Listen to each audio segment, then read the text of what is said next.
Hi, so I want to take a few minutes to talk about something that I spoke about briefly at SHRM, Society for Human Resource Management.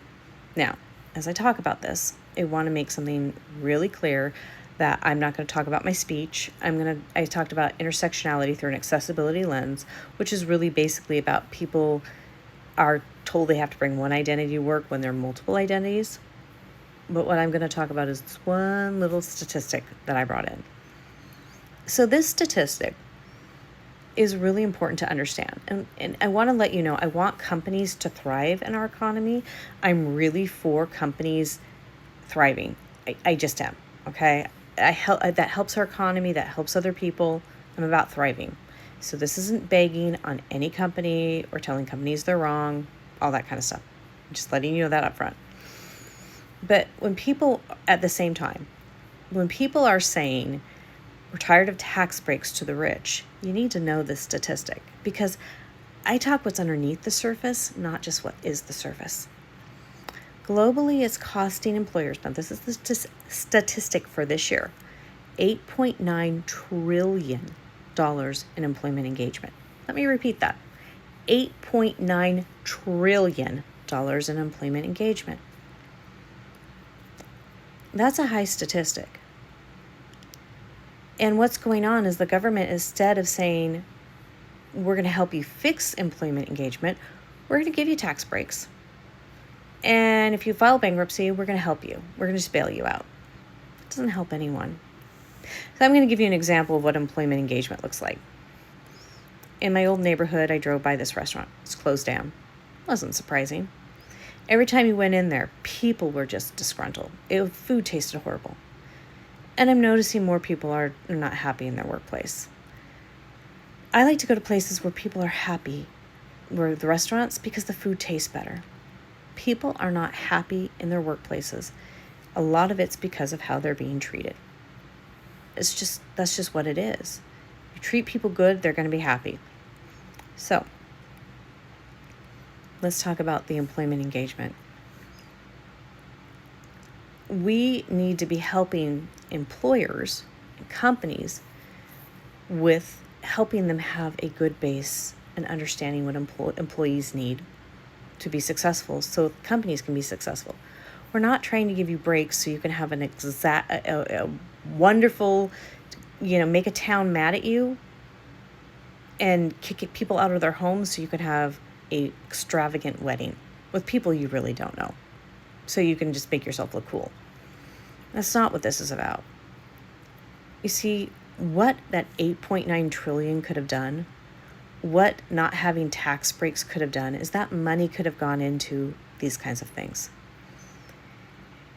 It could have gone into helping people who have been trafficked, getting them rehabilitated so that they can get the healing they need and get the work they could get. You're going to be helping people who have been in low-income areas and gangs, getting them into work. You're going to help people who've been in the prison system, helping them with skills to work. Because a lot of times people just don't have skills, and that's why they end up in those situations. Not with trafficking. There's more of the story that goes to that. But a lot of times when people end up in situations, it can either be targeted or it can be because they don't have skills. Okay? It could also go towards this. It can go to help with people who've had addictions, working with them. It can go towards people with disabilities. If you don't know the stat, I'm going to give it to you. People with disabilities have had a 2 to 3 times higher unemployment rate continually. And there are some very intelligent, hardworking people with disabilities, but because employers do not know how to work with them, they lose their job. And yet they're a good worker.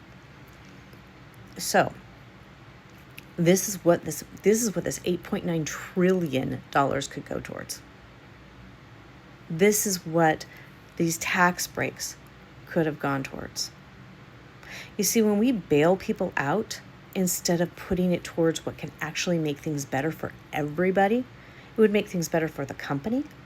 It would make things better for the employees. It would make things better for our economy. A win-win for everyone.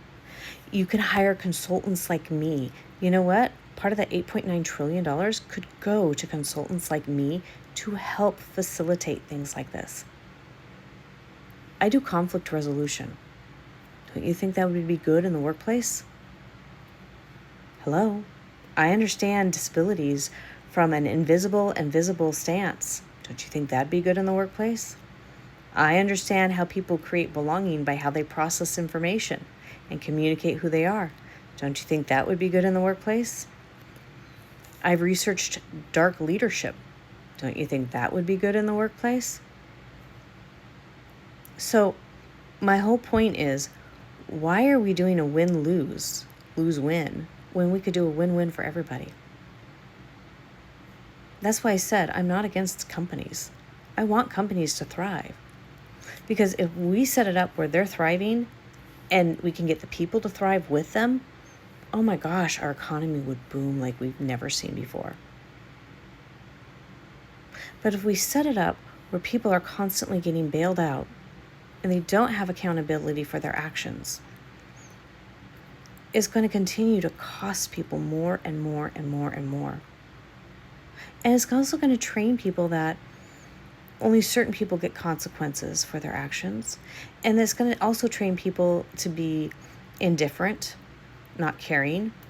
It's going to train people to be more angry. It's going to train people to be less compassionate to other people. And it's really, in the long run, going to be a lose-lose situation for everybody, including these companies. Because you can only file bankruptcy so many times. You can only piss off your employees so many times before they all walk out on you. What are you going to do if all your employees walk out on you? I don't want that to happen, but we're going towards that place.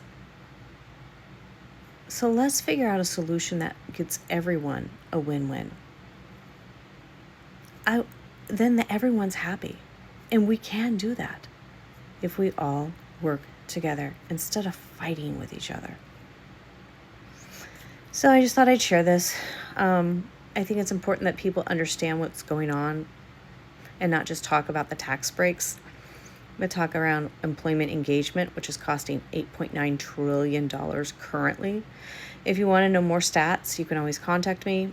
I also talk about what conflict costs companies, all those kinds of things. And so I have some stats, but I want to talk about the stat because I'm constantly hearing that people are upset about the tax breaks, but we need to look at what's beneath the surface. So on that note, I'll see you next time. Bye for now.